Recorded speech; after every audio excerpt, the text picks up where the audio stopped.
Gin Phillips is a Montgomery native and the author of 5 books. Her debut novel, The Well and the Mine, won the prestigious Barnes & Noble Discover Award, and her latest novel, Fierce Kingdom, was listed as a best book by NPR, Kirkus Review, and Amazon, despite its stunning lack of dead tigers. She is a wonderful writer and engaging speaker, and every one of my students now wishes she was their professor instead of me. Despite this, we are delighted to bring her to Spring Hill College. Please welcome me in joining Gin Phillips.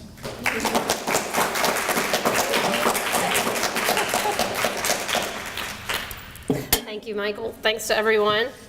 That was like the most interesting setup to a lecture series I've ever heard. Still sort of processing. So thank you all for having me here tonight. I like speeches because it always gives me sort of an excuse to sort through whatever thoughts are circling around in my head and try to make some sort of sense of them. And I find that lately, I've been thinking a lot about character, both in terms of writing character and reading about them. Just that process of climbing into someone else's head and looking out from a different angle, and really what that means and what's the point of it. I just read a great new book called Asymmetry by Lisa Halliday. It's on a bunch of like best books of the year lists. I highly recommend it. And part of what it's asking is, who are you allowed to write? Like you as a young white woman, can you write as a Muslim man? Can a black man write a white woman? Can a 20-year-old write a 90-year-old? Can you step into someone else entirely, or should you basically stick to what you know? I don't want to read a whole lot of my own stuff tonight, but Michael told me I have to read some of it. So I want to sort of, with that set up and just keeping character in mind, I want to read 2 short segments from 2 different books of mine. I feel like this actually really breaks some rules of book readings and book talks. I tried to think, like, have I ever heard anyone read from 2 totally different books at the same reading? And no, I haven't. So this will be super exciting for us all. But I want to read a little bit, first from my latest book, which is called Fierce Kingdom. I had a moment of complete panic when I just picked it up because for Michael's class, I brought a bunch of copies from different countries, and I thought I held the Greek version for a moment, and that reading would have been really interesting.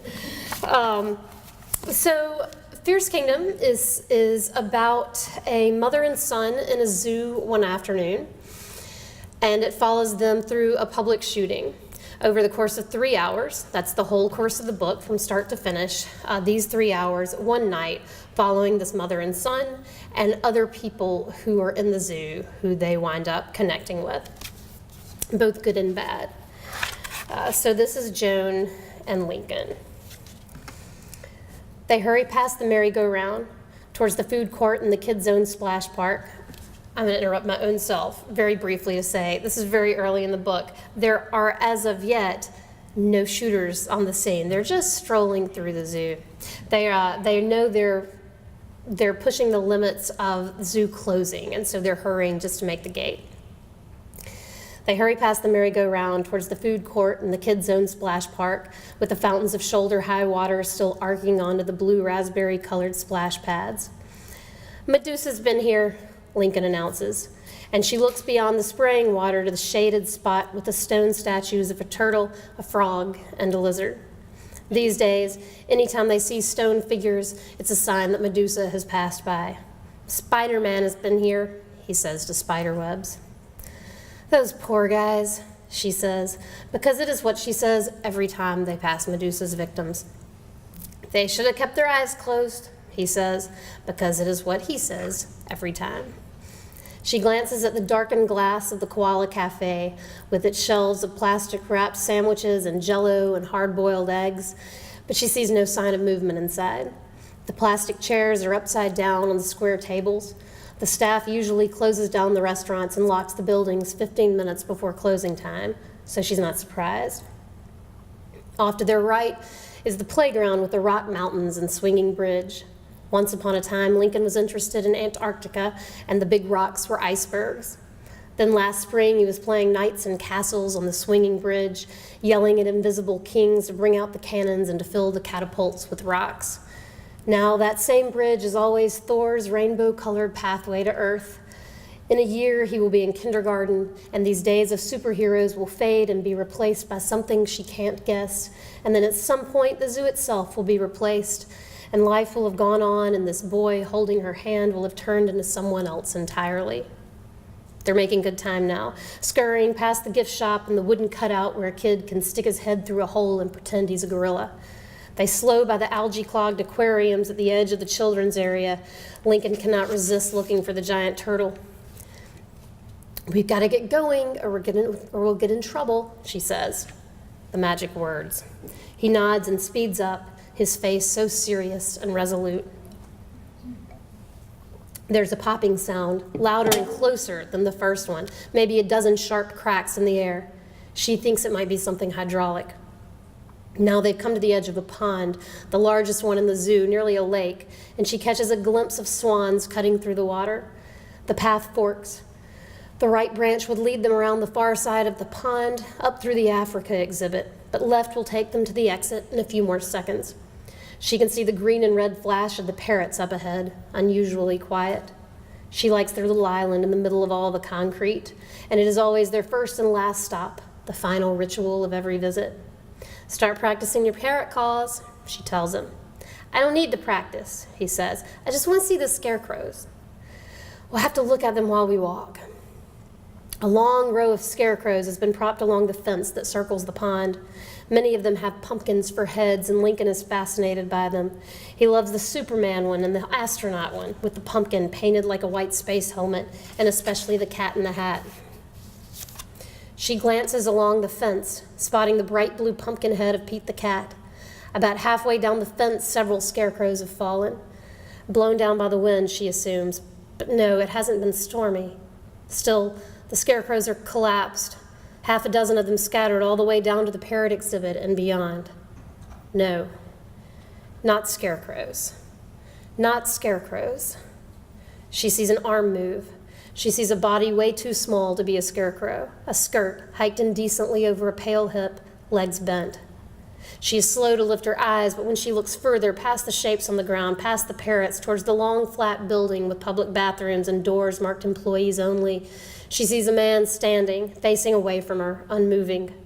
He's by the water fountain. He's in jeans and a dark shirt, no coat. His hair is brown or black, and other than that, she cannot see details, but she cannot miss it when he does finally move. He kicks the bathroom door, his elbow coming up to catch it, a gun in his right hand, some sort of rifle, long and black, the narrow end of it stretching like an antenna past his dark head as he disappears into the pale green walls of the women's bathroom. She thinks there's another movement around the parrots, someone else still on his feet, but she's turning away by then. She does not see more. She grabs Lincoln and heaves him up, his legs swinging heavily as he lands against her hip, her right hand grabbing her left wrist underneath his bottom, linking her arms. She runs. There's some funny parts, too. I'm going to read an even shorter section for you, too, from my first book, The Well and the Mine, which is set in 1931, North Alabama, Carbon Hill, if anyone is from around the Jasper area.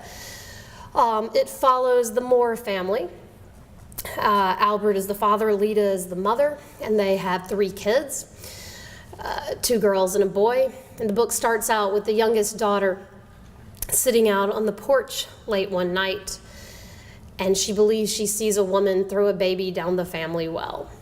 So the rest of the book explores what happens to the family after they find out if what she saw is true, and as they try to make sense of who might have done it. So this section is Albert, 44-year-old coal miner, 1931. I haven't read this in a long time, like 6 years. Okay. When I stopped for lunch, I swung by Jonah's room and saw he was still eating, so I nodded and walked over, took a swig of water before I sat down. "Not too bad today," Jonah said. Passable, I said. The trick was not to hold your sandwich but one place. I once saw a man waste a few sips of water trying to wash his hands off, and he never did live it down. Might as well have worn a dress. I unwrapped my biscuits, saw the hunks of onion in the bottom, and 2 hard-boiled eggs. With a thumb and a finger, I slid a piece of onion in the biscuit. Finished it off in 3 bites. Jonah and I squatted a few feet apart, resting on the balls of our feet. You didn't want to break too long. Sitting down just made it harder to get up. Jonah made a surprise sound, and I looked up, my mouth full. "Baked apple," he said, and held it up. The juice was running down his fingers, and I could smell it. My biscuits weren't quite as tasty then. I tossed the last bit, the one with black fingerprints, to a mine rat skulking along the wall. They always came out at lunchtime. Saw one riding on the edge of a car one time, resting against a pile of coal, watching us all like we was scenery from a train window. Handy animals, even if they were filthy. They paid you back their snack. When they got to moving, you knew there was trouble. Those rats could feel the shifting and the shaking of the shafts sooner than we could. When they started running, so did we. And they got a full lunch of everybody's black-stained last bite. I didn't hold a superstition, but there wasn't no need to spit on common knowledge. It kept you alive. Mind the rats. Steer clear of any mine where a woman had been. Mind your flame.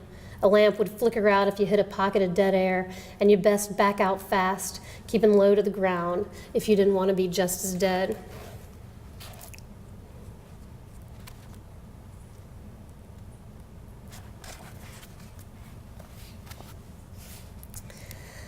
Lying next to Lita in bed that night, I could feel her hair falling across my arm, cool and heavy. I couldn't see her face, just the slope of an ear and a chin and the soft spot of a cheek in the dark, all shadows. I wondered how I really saw her that first night in Townley, her by the bonfire, trying to swat out the spark from her plaits. I wondered how much was me shaping that memory, patting it down until it was tidy.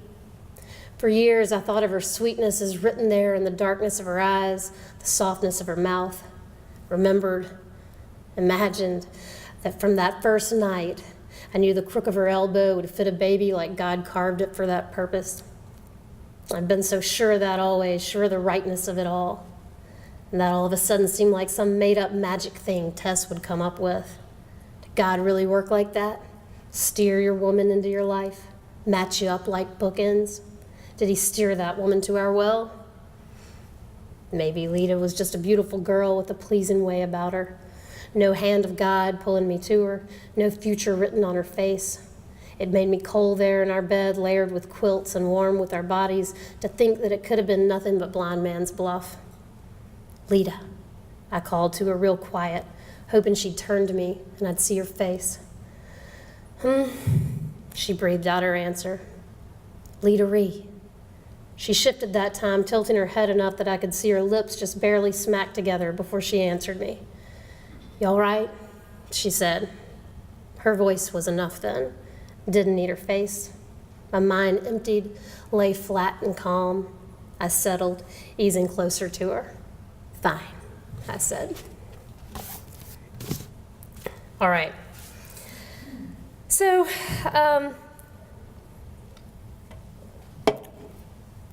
Fierce Kingdom is set with a woman about my age who has a son who happened to be the age of my son when I wrote the book. It's set in an unnamed city where the zoo is almost exactly like the Birmingham Zoo. The question I often get when I talk about it is, are you Joan? Is your son Lincoln? And no to the first one, pretty much yes to the second one. When The Well in the Mind came out, being set in 1931, a really fun part of it coming out was how often people my grandparents' age would come up to me at book signings and tell me stories of their own childhoods in coal mining towns and mill towns and farms all over the rural South and beyond. And at least a dozen of those people would start a conversation with this exact sentence: "How old are you?" And always was sort of the tone that made me think they thought there was still some chance that I might say, 87. when you write a book where the parallels between your own life and the story are not that obvious. That's always part of the conversation. How did you create this world? How did you imagine these people? And so, I think my short answer to the question, who can you write about, is you can write about anybody you want. There are no book police. There shouldn't be any book police. But if you're writing about someone who is distinctly different from you in worldview, whether they are a different gender or race or nationality or have a different sexuality, you've got to expect that the critical eye is going to be a little sharper on you. So you better make sure you nail it. I lived in fear after The Well and the Mine came out that some 100-year-old coal miner would come up to me at some book signing and say, like, that Sipsey mine, it was not room and pillar construction. And when we went down in the elevator, you say you get numb to it. You never get numb to it. I felt my hands go numb every single time, and I was terrified every time I went down, or something like that. Something that was basically, I lived that, and you got it wrong. Luckily for me, and unluckily for many, many coal miners, there really aren't any 100-year-old coal miners still around, so that never happened. But there's always the sense, I think, when you step outside of your comfort zone, someone could tell me I'm wrong, and they might have a point there. But I think there's a much longer answer to who can you write, and it has to do with a different question, which is, how does a book start? What's that first seed that gets in a writer's head? How do you get that first idea of the thing? It seems like I should say character, because that would really fit much better with this whole speech theme, but it's not character, at least not for me. It's almost always a what if, some hypothetical question, even an image, something that I wonder about. For The Well and the Mine, it was, what if a little girl is sitting out on the porch one night and it's dark and the rest of the family is somewhere else in the house. She can smell the leftover dinner smells and her father's cigarettes, but all she can see is blackness until she sees something else moving through the trees. And whatever she sees changes everything. Something that seems irredeemably evil, but it's not. What does she see? What happens after that? And the book starts to come. For Fierce Kingdom, it was in a really general sense that I realized ever since my son was born that I had been thinking about motherhood, that every book, every story idea always seemed to circle back to that. And I wondered, how do you do that? What's a story that lets me at least try to get to the heart of what parenthood is? And then my son and I were in the zoo one day for the 3,000th time.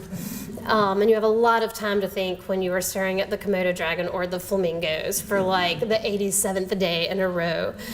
And I found myself thinking, surely because of some story in the news, which are all too common, what would we do if a gunman came in right now?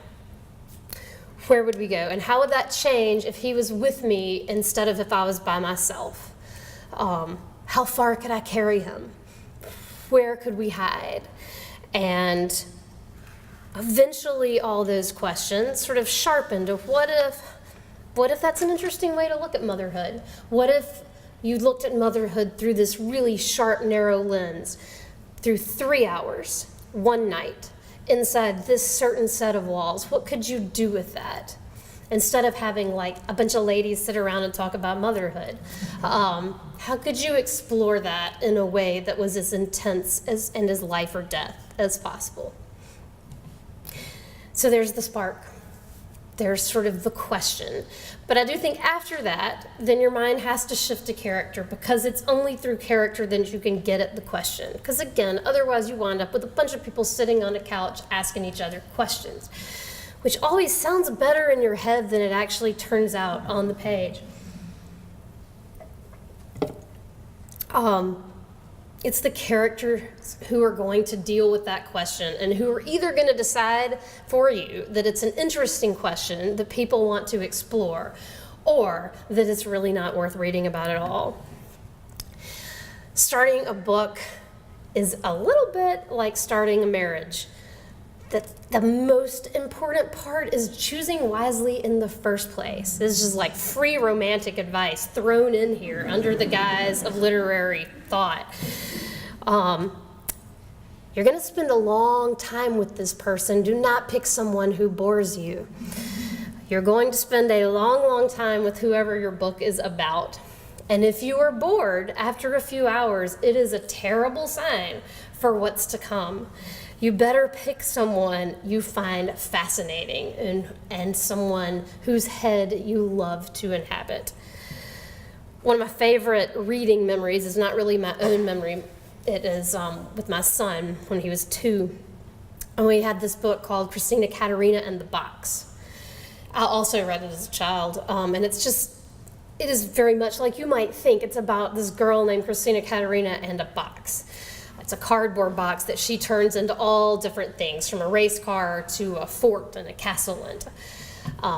And again, for like the 3,000th time we're reading this book, because that's what you do with small children. Everything is done 3,000 times in a row. And at some point we're about halfway through, and my son pointed the page and said, "I want to go in there."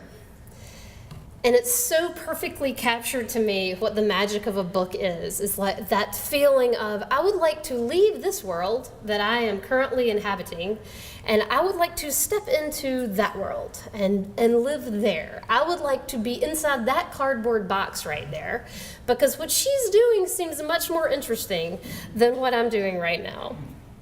It's an incredible power of a story, I think, to lose yourself in a completely new place or time or person. And part of that joy, I think, is a character who is different from you, who is new and unknown and unexplored. A whole new life experience. That is true for me of writing a book, that there is a pleasure in that newness. I think it's true of reading too, that if I read Colson Whitehead's Zone 1, which, just for the record, is the smartest zombie book in the history of the world. I highly recommend it. I read it in part because I am quite curious. What is it like to fight zombies during the apocalypse in a literary way? I love The Age of Innocence, and there's a lot I love about Edith Wharton, and particularly The Age of Innocence, but partly it's that I am curious and drawn into what is it like to live in 19th century New York? What's it like to live as a woman under those stifling conditions? But even better, and this is the brilliant part of the perspective of the book, what's it like to live as a man where women are so stifled? I think her choice of narrator there, of letting us inside the man's mind, is a brilliant one. When you write a character, there is always some of you in there. And there has to be, or it doesn't work. In Fierce Kingdom, when I'm writing this story about a woman whose life circumstance is really similar to mine, then it's pretty obvious. There's a big assumption that, okay, you get this. Surely you know what it's like to be a mother in the zoo. And she, in some ways, is me, but so is everyone else in the book, including the shooters. Only a tiny bit, the shooters. But it doesn't work otherwise. If you can't find something to snag onto, some piece of yourself, some memory, some scenario that can help you get inside their head and flesh them out, then it doesn't work. You're just writing a cartoon. It has to be some percentage you. But I'd still say, if it's all you, it gets pretty boring. We live in a book culture that would love for you to write the same book over and over. And you can make good money doing that. It kills your soul, though. I do think it would get so dull to do the same character over and over. When so much of the joy is stretching yourself and finding what gaps you can bridge. My second book is set on an archaeology dig in New Mexico. Its sort of spark was the idea of what makes you be an archaeologist in the first place. I always loved the idea of archaeology, but I'm pretty moronic at science. And this is another huge plus to the job of being a novelist, that you can pick something that you suck at and pretend to do it anyway. But I love the idea of sort of what would drive you to spend your days reconstructing someone else's lives from the pieces they leave behind, from the concrete bits and pieces. And I like the idea of, like, what if you had some loss in your own life that left you with a sort of fascination for the past, for rebuilding, for reshaping it. This which sounded really good in my head. And the archaeology part was exciting, and I sort of did a lot of research, a medium amount of research really, figured out a particular tribe in New Mexico I wanted to focus on, and then started calling universities and saying, another perk of being a novelist, I write books and I want to find out some stuff. Will you help me? No one ever says no. And said, I would like to do an archaeology dig. I would like to learn about this part of southern New Mexico. This is for the time period I'm working with. I would like a very good archaeologist who tells really good stories. And like the same name came up from 3 different places. So I went out to New Mexico and got off the plane and had been really aware that I knew nothing about archaeology and that would be a steep learning curve. But what I realized in about an hour of when we got to where we were going was I wrote my first book in a landscape where I basically grew up, where I knew all the trees and all the animals and even the rocks on the ground. And in New Mexico, I suddenly realized, I don't know what you call any of this stuff. What is that tree right there? There's some sort of animal running through the bushes, and I don't recognize it. The birds are unfamiliar. It's really cool in the shade, I notice, and then really hot when you get out of the shade. That's weird. That doesn't happen at home. And so I spent the first week largely like a 3-year-old just going, what do you call that? What's that? What's that? It took a really long time to figure out the difference in a nut and a piece of poop. And so it was there was a higher difficulty level than I anticipated, but it was part of the joy of that book was to try to create someone whose daily life was completely different from my own. It's also somebody who dealt with a major loss in her early life, which is not my experience either. And so both her sort of outer life and inner life was really different. And that was a real pleasure. This is another beauty of the thing is that even if the character is you,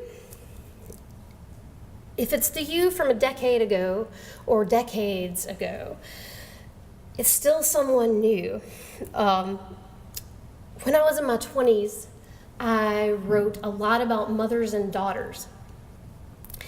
And almost always, the scenes I would construct would have mothers who talked a lot like my mother and daughters who talked like me, only better. And in every scene, the sort of complete absurdity of the mother the ridiculousness of her positions would be really clear, and the complete superiority of the daughter would be really clear. And I would get to the end of it and feel like, perfect. I still write a lot about mothers and daughters. I think I'm better at it now. And one reason I can tell that is that I don't feel good about a scene anymore unless no one is completely right and no one is completely wrong. My next novel is set in Montgomery in the late 70s and early 80s, and it follows a woman lawyer at a time when there were very few women lawyers, and her friendship with a 16-year-old girl that develops while there is someone stalking the lawyer.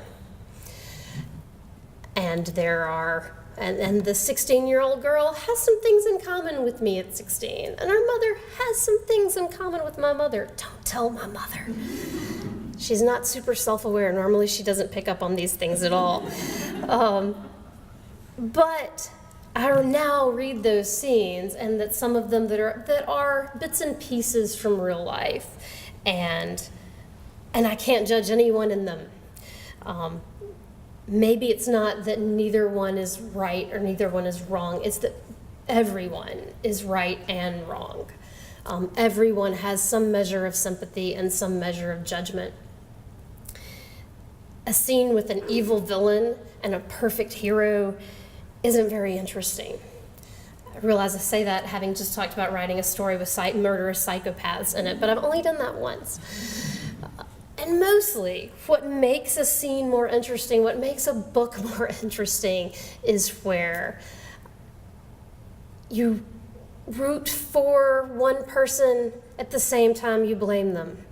From when you turn the page and you find your allegiances shift, when nothing is that simple. If it's simple, it's usually not a great scene or a great book. So in 2016, there was this study done by psychologists, didn't have to read this part, New York School for Social Research, and you may have read about it, it was in the news a good bit a couple of years ago, that explored the difference of people who've read literary fiction or people who've read genre fiction. And I'm not going to get into that whole debate about what is literary fiction. We'll just say something that is more character-driven than plot-driven. And even, I would say, fiction that leaves you thinking after you've closed the book. So the study linked literary fiction to improvements in people's ability to detect and understand other people's emotions. They basically set up conversations that went on after their reading, and then tried to see how well are you judging the signs from whoever you're talking to.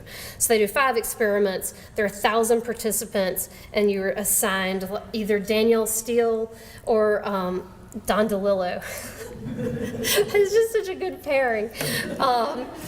The researchers then sat down and used, well, they don't really explain their techniques, which I find really compelling. I'd like to know more about that. And then scored people on how well they were reading the emotions of who they were talking to. And the scores were consistently higher for those who had read literary fiction. So I'll paraphrase this. Basically, the results of the study were saying, when you read smart books with complex characters, you put yourself in the position of those characters. You wonder what you would do if you were them. So if you read To Kill a Mockingbird and you read the scene with Boo Radley and you wonder, if I was Scout, what would I do? If I was Boo Radley, what would I do? How would it feel to be her, or how would it feel to be him?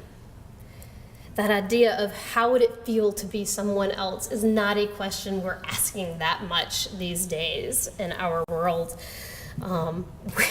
We're at such a divided time, and not just our country, in the whole world. And the ways we communicate, I think, are so geared towards declaring everything as evil or good, or right or wrong. And the faster and more resoundingly you can declare that, the better. We're so quick to put labels on things, and we really are not so big on listening. There was an article yesterday, maybe the day before. This is a thing I should have looked up. It was either the New York Times or the Washington Post, and it's like a wine column. And the whole purpose of the column is just to encourage you to try different wines. And apparently the author had just written a column last week suggesting that people go to the grocery store and buy 3 different bottles that were standard grocery store brands, like $10 wines, and to sample them. And the whole point of the column, apparently, I now have learned, is the idea that by trying different things, you narrow down what you like and what you don't like, and you get a better sense of your own taste. So the point was not like you will love $10 wines. It was you should try them and see how they differ from what you're drinking. And the writer had more emails in that week than they had ever had to anything they'd ever written, 800 responses, almost all of them furious at being told to go try grocery store wine, although about a quarter of them super excited that someone had finally acknowledged that grocery store wine was acceptable to drink when they had known this for many years, and no one seemed to be willing to write it down anywhere. My husband said, can you imagine feeling strongly enough about that to write an email to that person and discuss how you feel about their wine suggestion? So I'd say, hell yeah, write about a character who is different from you. Think about people who might like grocery store wine, or who don't like it at all, and accept that you can like whatever wine you want. Read about a character who's different than you. Take the time to get into someone else's head. And then talk about the heads that you're inside and see whether your girlfriend or your friend or your professor felt the same way. Because this is another of my many favorite things about books, that every time someone picks one up, it becomes a new thing. That I can read a book and hand it to you, and what you get out of it, what you read, the whole entity of the book is different for you than it is to the person next to you, because you bring your experience to it, and that changes the words on the page. It means I love it if the difference in what the mother of a young child might have to say to me about Fierce Kingdom versus the mother of a 50-year-old child. A young man whose mother is dying of cancer who tells me that it made him think of his mother differently brings a whole different thing. I mean, that is the beauty of it. And I'll just say this on behalf of any English professors, I feel like you can read a book stupidly. You cannot actually read the words in the book and bring too much of yourself, and that is not a valid reading, in my personal opinion. That's worth just saying, really, because as someone who talks to a lot of book clubs, people of all ages still do that. It's always a really good sign in a book club when someone prefaces their comments with, "Let me tell you what I don't like about your book." Like, you could just, I don't know, write a note. But my favorite one of those is a few months ago, a woman started in that vein and then said, in Fierce Kingdom, I could never like Joan, and I could never sympathize with her at all, because everything that happened was totally her fault. She knew the zoo closed at 5:30. All she had to do was get to the gate before 5:30. She didn't. She dilly-dallied around. She got there late, and everything that came after that, she could have fixed. And there's like 20 seconds of silence as I try to process that, and I'm really just thinking, you really hate tardiness. You think the penalty for tardiness should be death. Just for the record, if she'd gotten to the gate on time, she would have been dead. That did not make an impression on the lady. So if you're not that woman, read some books. Read some books and feel what it's like to be a mother of a young child who cannot get anywhere on time, because there's always something else that has to get done. Read what it's like to be cold or old or alone or in love, or to be in the middle of a war, or to be at the ends of the earth, and enjoy getting inside all the heads you possibly can. Thank you. That concludes the speech part of this.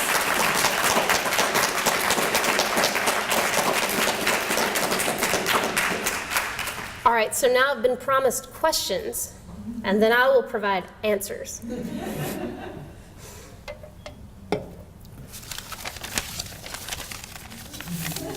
Leanne?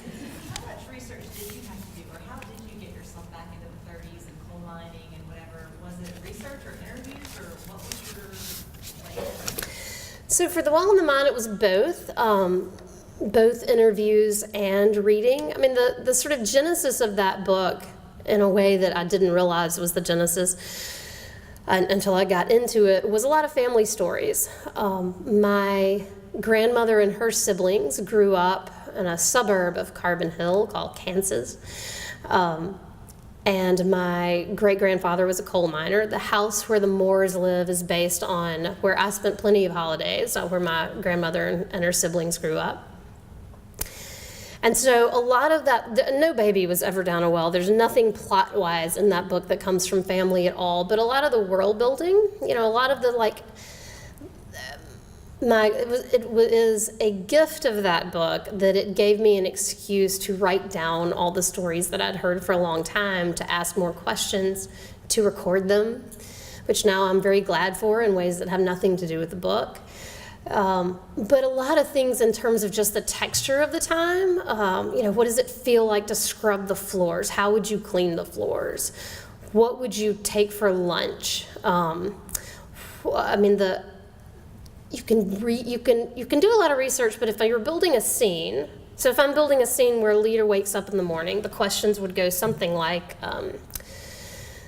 let's see, what do you sleep in? What sort of nightwear would you have? Do you have your hair braided or do you have it down? Is the floor cold? Do you step on wood or do you step on a rug? Is the fire on? Probably not. Who builds the fire? How do you build it? Do you already have the wood inside? Do you have to go outside? At what time would you go pee? Is that before or after the animals? Do you have to boil the water first? What do you have for breakfast? Do you actually cook biscuits in the morning? How long does it take to get ready? What time do the kids head out to school? What time does the husband head out to work?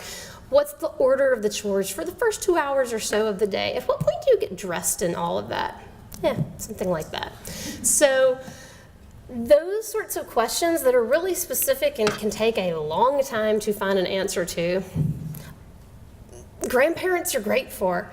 Those kind of specifics were something they were very good at remembering, and it was great that I would get phone calls for the year or so I was really focused on it, of my grandmother or great aunt saying like, I was thinking about that question you asked me 3 months ago, and this came into my head. But then I also my great grandfather wouldn't let either of his boys set foot in a coal mine, so there were no help there. I went to a coal mine in Pennsylvania. There's still it's not a working coal mine, but they've preserved sort of 1950s coal mine that you can still go down in and just wander around. They'll turn out the lights for you so you can see how much it would make you want to die. And I did that and did a lot of specifically coal mining research, particularly anything that I could find that was journals or first person.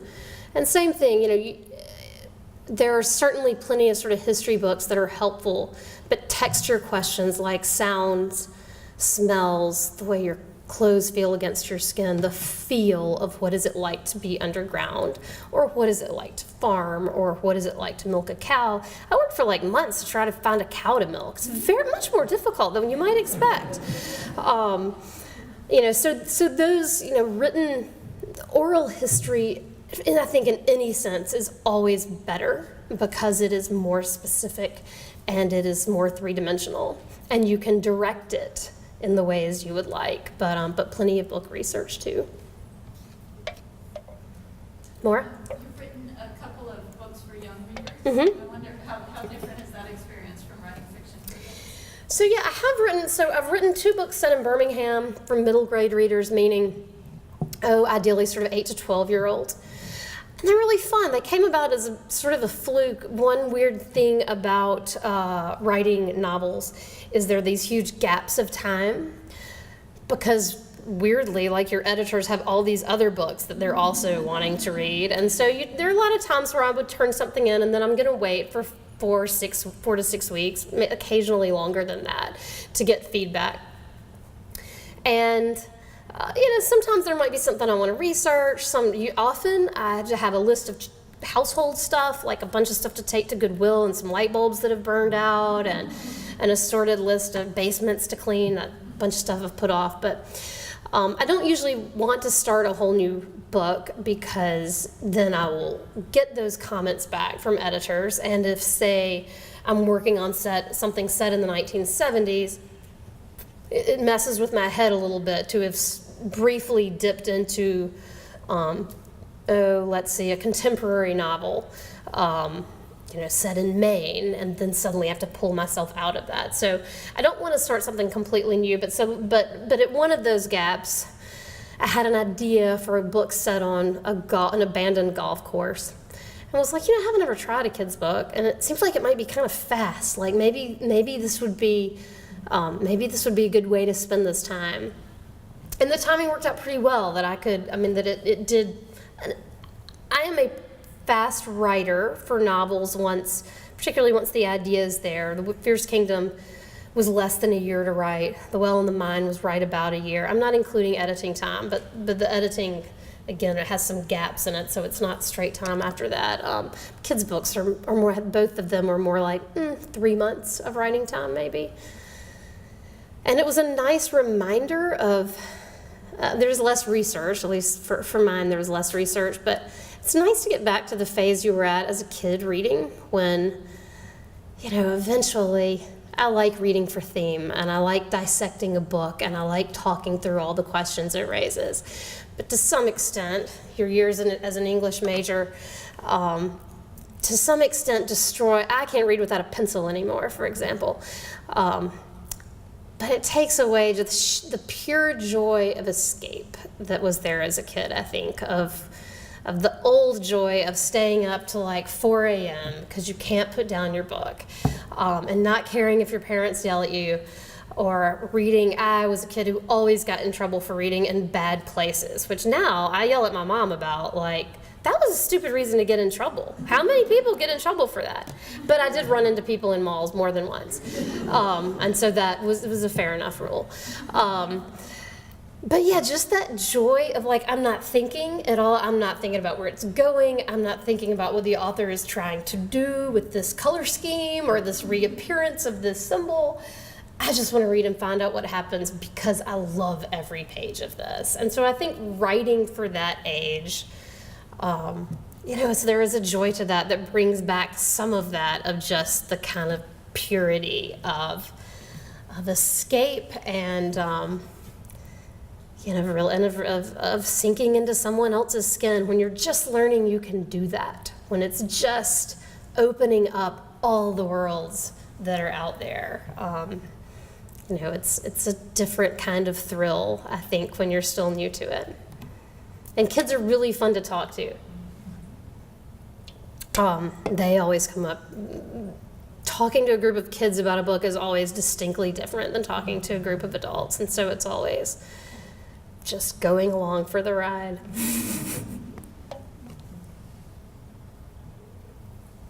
Other questions? Mm-hmm. What type of books do you like to read for pleasure when you have the time? I always literally tell myself on the way down here that I'm going to write writers I like on my arm sometime, because this is a question that tends to just make every book that I've ever read fly out of my head, but I'll try. Elizabeth Strout, Anne Patchett, I love. And it's an eclectic list. Charles Dickens, Neil Gaiman, David Mitchell, Colson Whitehead, I love. Toni Morrison.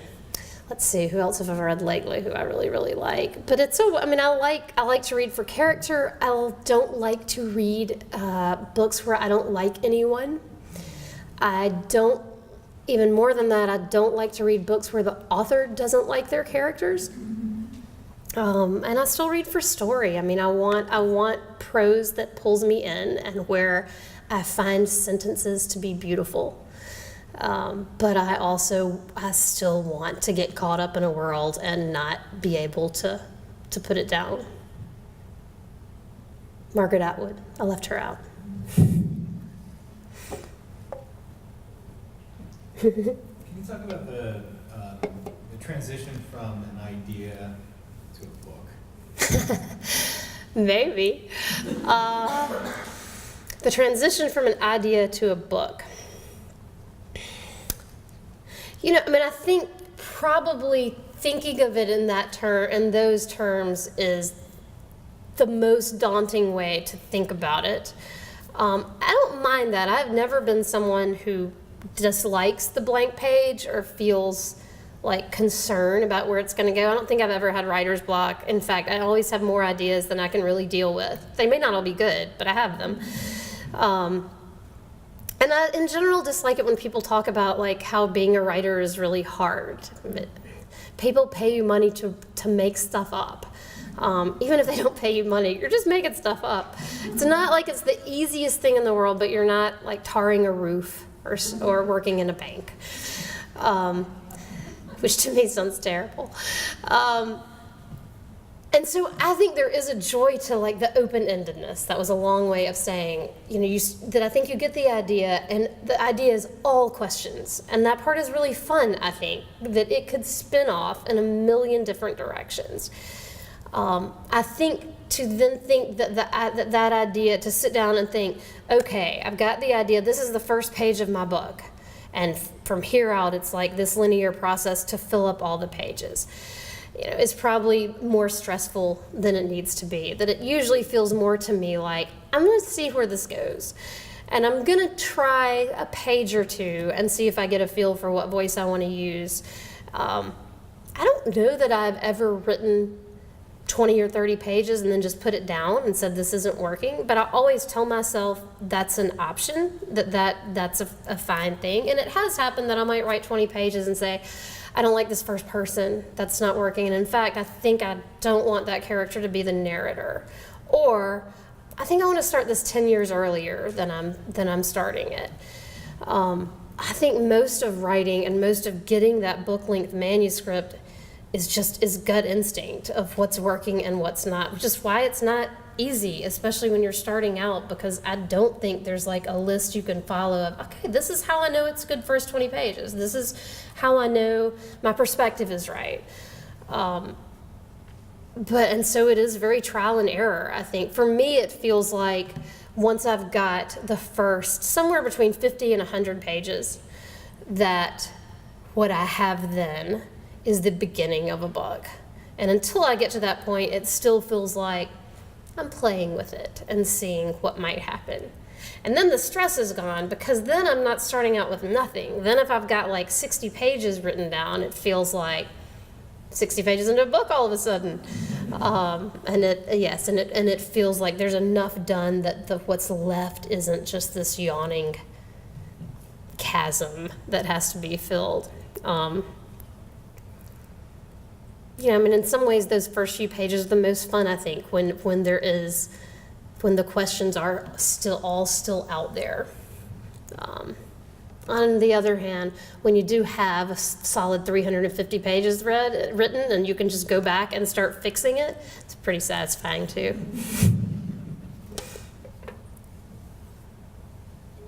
What was the actual process of you getting your first book published? Process of first book published. How much time do we have? So this is not uncommon. I think some version of this is most people's story of getting published, because it doesn't usually really start with that first book. I wrote a manuscript when I was 22. Okay, I finished it when I was 23 probably. I thought it was really, really good, so good that I really didn't need to draft it that much, and was very convinced that surely every editor and agent would also realize how brilliant it was, and they did not, shockingly. And it took about 6 or 7 years to realize that maybe they were not all wrong, and that in fact what I had written was not very good. And so that 6-7 years is probably really the first part of getting published. But at that stage, one night, I got the last rejection, and I'd sort of been playing around with the idea of the well and the mine, and sat down on my sofa, had some wine, and was like, I'm done. I'm just done with this. And I went in and opened the new file on the computer and started writing the well and the mine. And I had learned stuff from the first crappy book. That is the way that usually works. I think you see what mistakes you make, and hopefully you can make them at least not as bad next time. I knew it was too slow, the first manuscript. I knew I was overly interested in character and had not paid enough attention to plot, and I needed to have a pacing that was faster, and I solved that in my next book by dropping a baby down a well in the first page.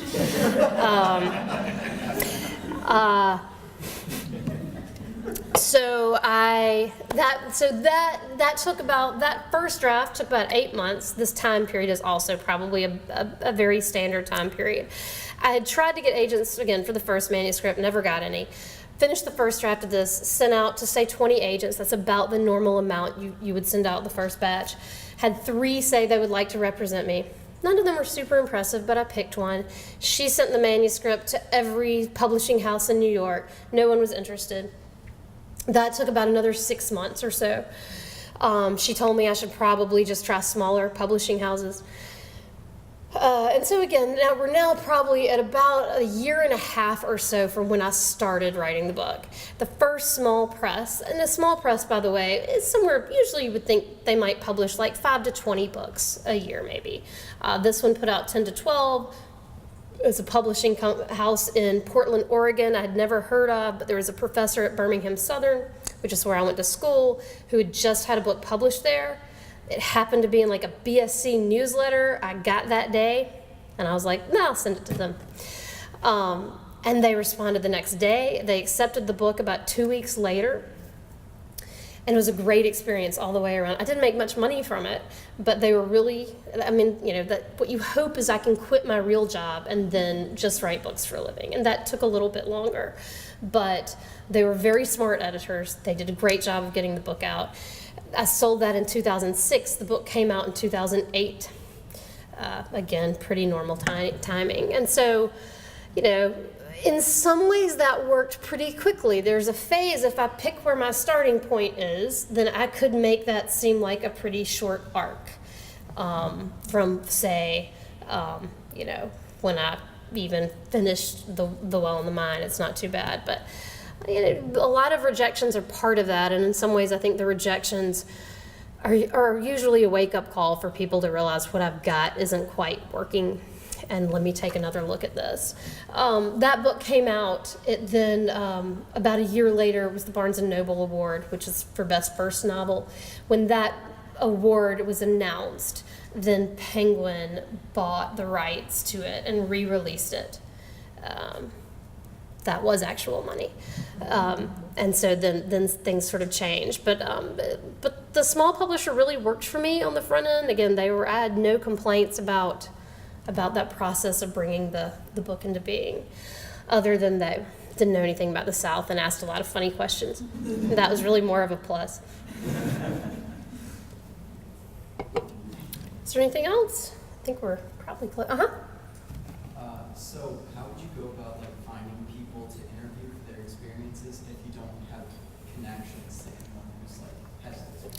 Do you mean interviewing like for a novel, like for your story? Yeah, to like figure out how to write a character. I imagine Craigslist. It's not ideal. It's a whole different kind of story. You know, I mean, I think when you have some sense of what you want, so say, you know, I don't know that works that way for like, I just want to write a book and I'm not sure what the book is about. But if I know, like right now, in the book I'm writing now, there's very little gunfire, just a tiny small bit. But there is a shooting and policemen come, and so I don't know anything about the process of exactly how that would play out. So what I know I need is a policeman to tell me what's the process we'd go through, what questions we'd ask, what's the time frame before we get this information. And almost same thing sort of with archaeology, but for most people this is a little different when you haven't been published, but not necessarily that different. You will find people love to talk. It is one of the, I mean, this was true in journalism too, and it never ceases to amaze me of how often you can call and say, I would like you to tell me about your life. Just tell me your stories. I have never had someone say, I don't want to talk to you about that. That I think sending an email, like you, again, narrowing that down slightly, then I think you go on Facebook, you can ask, like for me, I just started asking, anybody know any homicide cops? I found some right away. Just for the record, turns out a lot of people do. That I think you can ask friends, I think you can ask parents, and go on Facebook and social media. People tweet that all the time. If you're on if you're following who I'm following, they're always tweeting stuff like, does anybody know any Mormons? Whatever. And then there's like a whole string of comments of, I know this Mormon here. And so, yeah, I think that can be easy. I think the finding the initial people can sometimes be tricky. Google does help with that too, I think, if you're looking, if you can be like some local expert. But getting someone to actually give you, say, an hour of their time and meet for coffee and talk to you will be much easier than you expect. That part is, I don't know, is always a delight to realize how enthusiastic people often are, I think, to share their experiences, and are usually delighted that someone is interested enough to ask. Especially, I I mean, I think the longer someone's been doing something, the more experience they have. If you can find retired people who have a lot of experience and more time, that would be ideal.